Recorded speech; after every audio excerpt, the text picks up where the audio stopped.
कि नमाज में 3 रकात या 4 रकात या 2 रकात फर्ज क्यों है? सवाल। सलाम फर्ज नमाज में रकात दर ही रकात में ही क्यों सूरा फातिहा के बाद कोई सूरा मिलाते हैं और बाद वाली रकात में सिर्फ सूरा फातिहा पढ़ते हैं? गुजरे वाला से गुजारिश है कि कुरान हादिस की रोशनी में जवाब दे। আমার মনে হয় এটা নিশ্চয়ই কোনো আলিম ব্যক্তি লিখেছেন, যেহেতু উর্দুতে এগুলো কোনো প্রয়োজনীয় প্রশ্ন নয়। মেন কথা হচ্ছে মাগরিবের নামাজ 3 রাকাত কেন হলো, ফজরের নামাজ 2 রাকাত কেন হলো, এগুলো নবীদের থেকে নিসবত করা হয়, কিন্তু আল্লাহ যেই ওয়াক্তে যত রাকাত ফরজ করেছেন তত রাকাতই হয়েছে। বুঝতে পারলেন? কোন নবী নামাজ পড়তে পড়তে 3 রাকাতের বেলা দুর্বার হয়ে পড়লেন, সালাম ফিরিয়ে দিলেন, ওনার নিসবত দিয়ে বলা হয় মাগরিবের নামাজ 3 রাকাত হয়ে গেছে। আদম আলাইহিস সালাম 2 রাকাত করেছেন, তাই ফজরে 2 রাকাত করে দিয়েছেন, এই নিসবতটাও ভালো। এগুলো আলিম উলামা জানেন, অপ্রয়োজনীয় প্রশ্ন করে কোনো দরকারই নাই, প্রয়োজনীয় প্রশ্ন করতে হবে। हर फर्ज नमाज में 2 रकात के बाद ही सूरा पढ़ते हैं, 2 रकात में सूरा फातिहा के बाद सूरा मिलाते हैं, और आखिरी 2 रकात में क्यों नहीं पढ़ते? प्रत्येक नामाजे যেমন জোহরের 4 রাকাত 2 রাকাতে সূরা ফাতিহা পড়ার পর অন্য সূরা মিলাই, বাকি 2 রাকাতে কেন মিলাই না? 2 রাকাতের পর নবী পাক মিলিয়েছেন, তারপরে 2 রাকাতের পর নবী পাক মিলাইনি, তার জন্য মিলানো হয় না।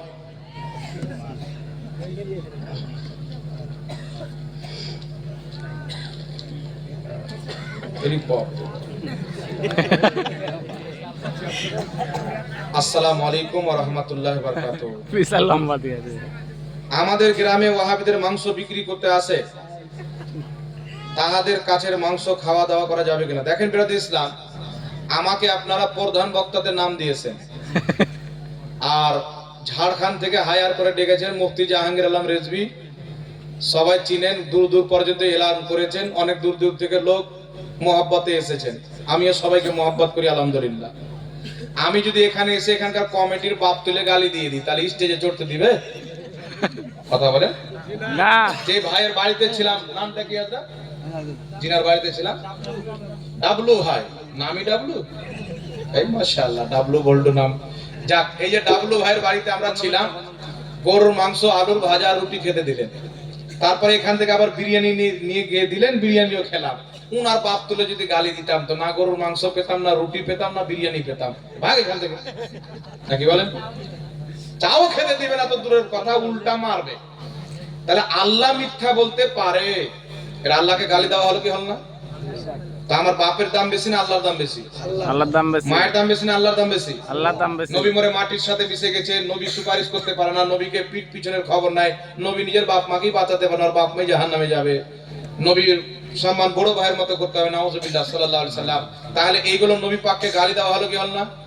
হলো। তাহলে আমাদের মা বাপের দরজা ফজিলতটা আমাদের কাছে বেশি হওয়া উচিত না আল্লাহ রাসূলের মহব্বত বেশি হওয়া উচিত? মহব্বত হওয়া বেশি।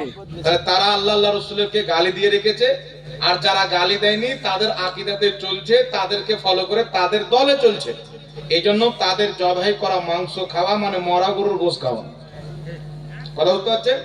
যাদের আকীদা খারাপ, কুফরি আকীদা রয়েছে, ওরা 1 কোটি বার বিসমিল্লাহ আল্লাহু আকবার বলে যদি জবাই করে, এটা মুসলমানদের জন্য হালাল হবে না। সুতরাং কাদিয়ানি, ওয়াহাবি, দেওবন্দি, শিয়াদের জবাইকৃত মাংস খাওয়া মুসলমানদের জন্য জায়েজ নয়। কথা বুঝতে পেরেছেন? আল্লাহ বুঝার তৌফিক দান করুন। কেন জায়েজ নয়? আল্লাহ রাসূলের তারা দুস্তাকি করেছে, বেয়াদবি করেছে।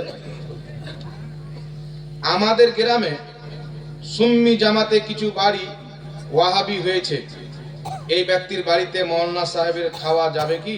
মাওলানা সাহেব এগুলো মশলা জান না যে ওয়াহাবির বাড়ি খাওয়া যাবে কি যাবে না? জি, যার জবাই করা মাংস খাওয়া যাবে না, ওর বাড়ি মৌলভী সাহেব কি করে খাবে? আমার আপন ভাইয়ের সাথে আমার একটু দ্বন্দ্ব হয়েছে বলে ভাইয়ের মেয়ের বিয়ে দিচ্ছে, তো ওর বাড়ি আমি ভোজ খেতে যাই না? তাহলে যারা আল্লাহ আল্লাহ রাসূলের ব্যাপারে গুস্তাখি করেছে, তার বাড়ি আমি খেতে যাব, আমার ঈমান বলবে যেও না। আর যদি চলে যায়, তাহলে মনে করতে হবে ঈমানের ব্যাটারিটা শেষ হয়ে যাবে, চার্জ করা দরকার আছে। কথা বুঝতে পেরেছেন? আল্লাহ সকলকে নেক বুঝ দান করুক, আমিন। মসজিদের কমিটি কেমন লোক থাকা দরকার? হ্যাঁ, আপনারা কমিটি রাখছেন আর প্রশ্ন আমাদেরকে করছে, মশলা দিয়ে দেয় যেন মৌলভী সাহেবকে টাকা পয়সা না দেয়, ফ্রিতে জালসা করে পাঠায়। হ্যাঁ, মসজিদের কমিটি কেমন থাকবে? নামাজি পরেজগার ব্যক্তিরা মসজিদের কমিটি থাকবে। কি লেখা আছে হযরত? গত বছর নাকি বলে? গত বছর মেলা করব না, আপনি কি ফ্রিতে জালসা করতে আসবেন? যান, ইনশাআল্লাহ এই জালসাতে আমি আগামী বছর ফ্রিতে আসবো। ঠিক আছে? তবে একটা আমার শর্ত আছে যে শুধু গত বছর নয়, আমি গত বছর ফ্রিতে জালসা করতে আসবো, তেলেরও টাকা নেব না। খাওয়া দাওয়া দেন তো করবো না, হোটেল থেকে কিনে নিয়ে আসবো, সমস্যা নেই। তো গত বছর থেকে এখানকার কমিটির লোক টোটালে মেলা বন্ধ। যদি আপনারা বলেন যে গত বছর থেকে এক বছরও মেলা দেব না, তাহলে আমি গত বছর ফ্রিতে আসবো। আর গত বছর আমি ফ্রিতে আসলাম, মেলা দিলেন না, তারপরে দিয়ে দিলেন, তাহলে কিন্তু আসবো না। কমিটির লোক আছে?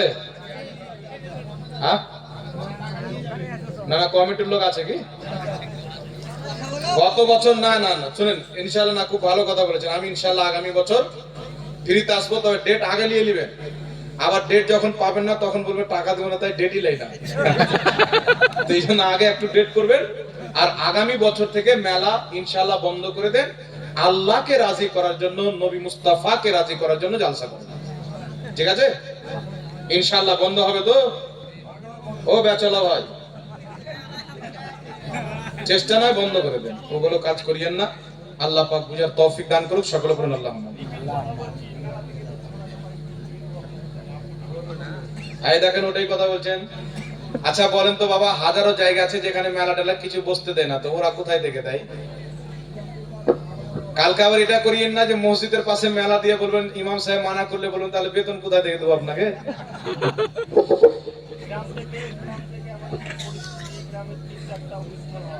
দেখেন, আমি একটা কথা বলছি, মেলা দেওয়া হচ্ছে হারাম, আপনি দিবেন সেটা আপনার ব্যাপার। আমার বেশি কিছু করার নাই, কাউকে জবরদস্তি বুঝাবো এটাও আমার ক্ষমতা নাই। আমি শরীয়তের কথা আপনাকে বলে দেবো, মানলে আপনার ভালো, না মানলে আল্লাহকে আপনি হিসাব দিবেন। আমার যেটা বলার কর্তব্য আছে সেটা আমি আপনাকে বলে দিচ্ছি, বুঝতে পারলেন? হ্যাঁ, তো যাই হোক, বিরাদর ইসলাম।